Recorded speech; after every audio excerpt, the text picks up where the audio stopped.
बहुत बहुत स्वागत है आप लोगों का आपके यूट्यूब चैनल बातें शिक्षा की। इसके अंतर्गत 2 वीडियो आपके पूरे हो चुके हैं। आज के क्वेश्चन सीरीज़ के अंतर्गत हम यह तीसरा वीडियो देखेंगे। तो शुरू करते हैं आज का वीडियो। बाल मनोविज्ञान के अनुसार कौन सा कथन सर्वोत्तम है? इसमें 4 ऑप्शंस दिए हुए हैं। सारे बच्चे एक जैसे होते हैं, कुछ बच्चे एक जैसे होते हैं, कुछ बच्चे विशिष्ट होते हैं, प्रत्येक बच्चा विशिष्ट होता है। कौन सा ऑप्शन सही होगा? ऑप्शन नंबर 4 जो है यह सही आंसर होगा कि प्रत्येक बच्चा विशिष्ट होता है, क्योंकि बाल मनोविज्ञान की वह शाखा है जिसमें जन्म से परिपक्वावस्था तक विकसित हो रहे बालकों का अध्ययन इस तथ्य पर बल देकर किया जाता है कि प्रत्येक बच्चा अपने आप में विशिष्ट होता है। उसकी अपनी मानसिक क्षमताएं होती हैं, उसकी अपनी जन्मजात योग्यताएं होती हैं। उसे आवश्यकता है एक अच्छे वातावरण और एक अच्छे वातावरण को देने की उसकी आवश्यकता है। ठीक है, नेक्स्ट क्वेश्चन पे हम आते हैं। क्वेश्चन नंबर 4, बाल मनोविज्ञान का केंद्र बिंदु है। बहुत ही आसान क्वेश्चन है, आप सभी लोगों को पता होगा। 4 ऑप्शन है, अच्छा शिक्षक, बालक, शिक्षण प्रक्रिया और विद्यालय। कौन सा ऑप्शन इसका सही होगा? ऑप्शन नंबर 2, क्योंकि बाल मनोविज्ञान का केंद्र बिंदु कौन है? बाल मनोविज्ञान का केंद्र बिंदु बालक है, क्योंकि पहले जो शिक्षा थी वह विषय प्रधान और अध्यापक प्रधान होती थी। बालक को खाली बर्तन के समान समझा जाता था, जिसमें ज्ञान भरना शिक्षक का मुख्य कर्तव्य था।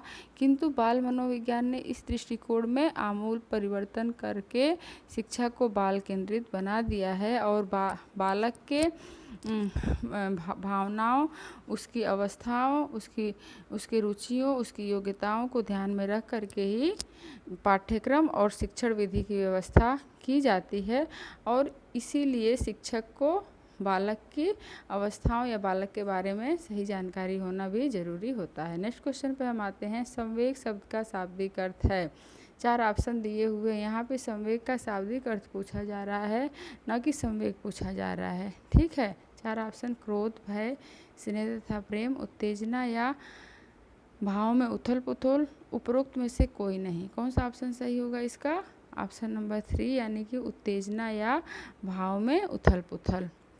क्योंकि संवेग प्राणी की एक जटिल अवस्था है जिसमें शारीरिक परिवर्तन प्रबल भावना के कारण उत्तेजित दशा तथा एक निश्चित प्रकार का व्यवहार करने की प्रवृत्ति की ओर अग्रसर होते हैं। वुडवर्थ के अनुसार संवेग व्यक्ति की उत्तेजित दशा या भावों के उथल पुथल की अवस्था है।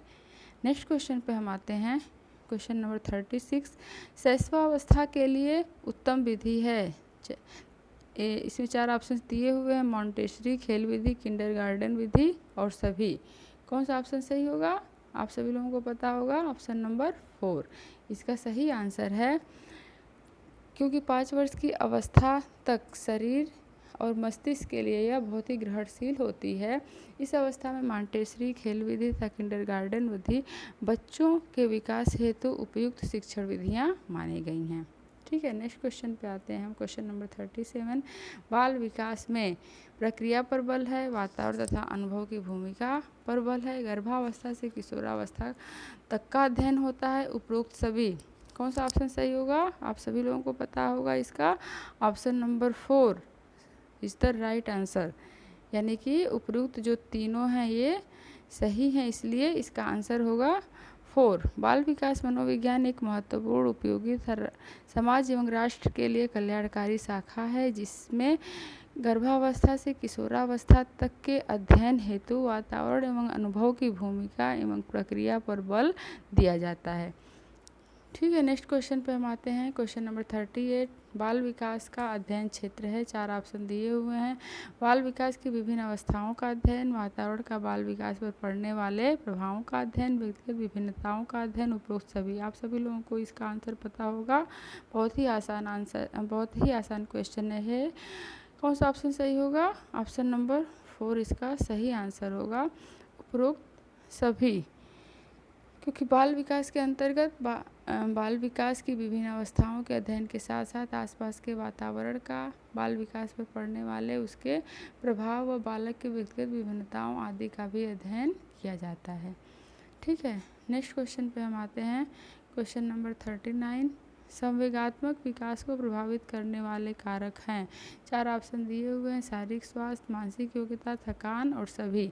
ये क्वेश्चन भी आपको जब हम विकास के पक्ष पढ़ा रहे थे तो बहुत अच्छे तरीके से उसमें आपको समझाया जा चुका है उनकी प्रभावित करने वाले कारक कौन कौन से। कौन सा इसमें होगा सही? ऑप्शन नंबर 4, यानी कि शारीरिक स्वास्थ्य, मानसिक योग्यता और थकान, ये सभी जो होते हैं वे संवेगात्मक विकास को प्रभावित करते हैं। यहाँ पर संवेगात्मक विकास से हमारा तात्पर्य इस बात से है कि बालकों में विभिन्न तरह के संवेग का विकास कैसे होता है, किन कारणों से उनका विकास प्रभावित होता है।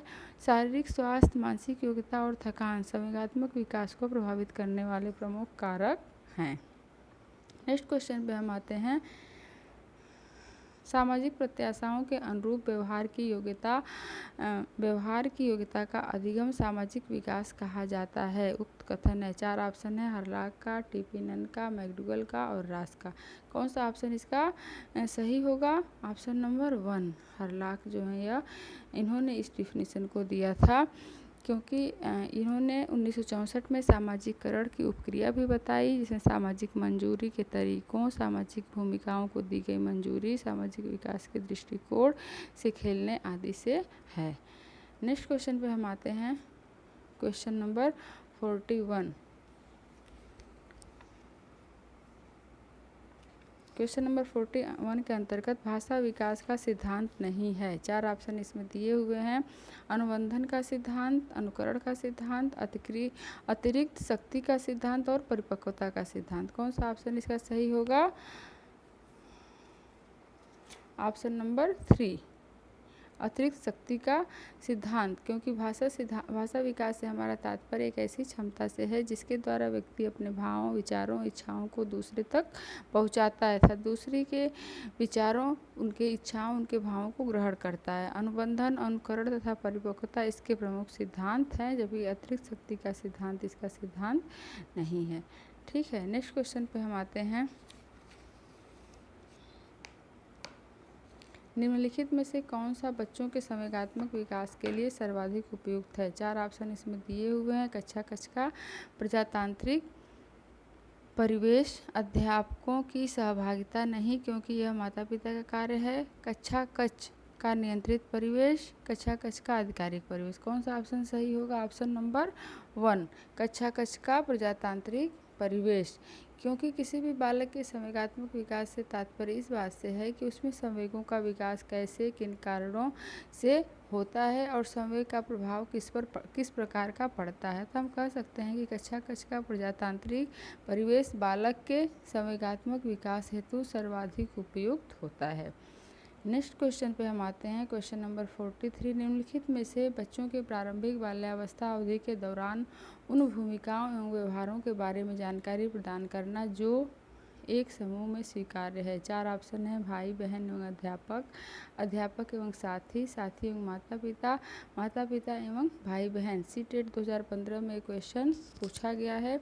देखिए क्वेश्चन कितना कॉन्सेप्चुअल है। इसका सही आंसर आपको बहुत सोच समझ के देना होगा। कौन सा ऑप्शन इसका सही होगा? ऑप्शन नंबर 4, माता पिता एवं भाई बहन, क्योंकि माता पिता तथा भाई बहन प्रारंभिक बाल्यावस्था के बालक हेतु एक समूह का निर्माण करते हैं, क्योंकि पहली बार तो वे अपने परिवार के सदस्यों से ही तो मिलता है, जिसमें वह विभिन्न प्रकार की भूमिकाओं और व्यवहारों को सीखने में सक्षम हो पाता है। ठीक है, नेक्स्ट क्वेश्चन पे हम आते हैं। निम्नलिखित में से कौन सा आयु समूह परिवर्ती बाल्यावस्था की श्रेणी में आता है? 4 ऑप्शन हैं, 11 से 18 वर्ष, 18 से 24 वर्ष, जन्म से 6 वर्ष, 6 से 11 वर्ष। कौन सा ऑप्शन इसका सही होगा?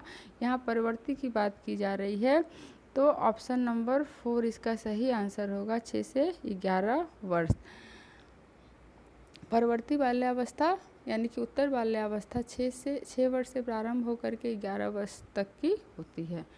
ठीक है, नेक्स्ट क्वेश्चन पे सीटेट 2015 में पूछा गया है। नेक्स्ट क्वेश्चन पे हम आते हैं। आर्जव तर्क देता है कि भाषा विकास व्यक्ति की नैसर्गिक प्रवृत्ति से प्रभावित होता है, जबकि सोनाली महसूस करती है कि यह परिवेश से प्रभावित होता है। आरजू और सोनाली के बीच यह चर्चा किस विषय को लेकर के है? पहला, चुनौतीपूर्ण एवं संवेदनशील भावना, स्थिरता तथा अस्थिरता पर बहस, सतत तथा असतत अधिगम, प्रकृति तथा पालन पोषण पर विवाद। कौन सा इसका ऑप्शन सही होगा? ऑप्शन नंबर 4, प्रकृति एवं पालन पोषण पर विवाद, क्योंकि प्रश्न में चर्चित विषय बच्चों के भाषा विकास की प्रकृति और पालन पोषण पर वाद विवाद से संबंधित है, इसलिए कथन 4 जो है वह उपयुक्त होगा। ठीक है, अब हम आते हैं नेक्स्ट क्वेश्चन पे। क्वेश्चन नंबर 46, कोई भी नाराज हो सकता है, यह आसान है, परंतु एक सही व्यक्ति के ऊपर सही मात्रा में, सही समय पर, सही उद्देश्य के लिए तथा सही तरीके से नाराज होना आसान नहीं है। यह संबंधित है, 4 ऑप्शन इसके दिए हुए हैं। यह संबंधित है संवेगात्मक विकास से, सामाजिक विकास से, संज्ञानात्मक विकास से और शारीरिक विकास से। कौन सा ऑप्शन इसका सही होगा? ऑप्शन नंबर 1, यह जो है संवेगात्मक विकास से संबंधित है। ठीक है, आगे चलते हैं। क्वेश्चन नंबर 47, निम्नलिखित में से कौन सा बाल विकास का एक सिद्धांत नहीं है? 4 ऑप्शंस आपके दिए हुए हैं।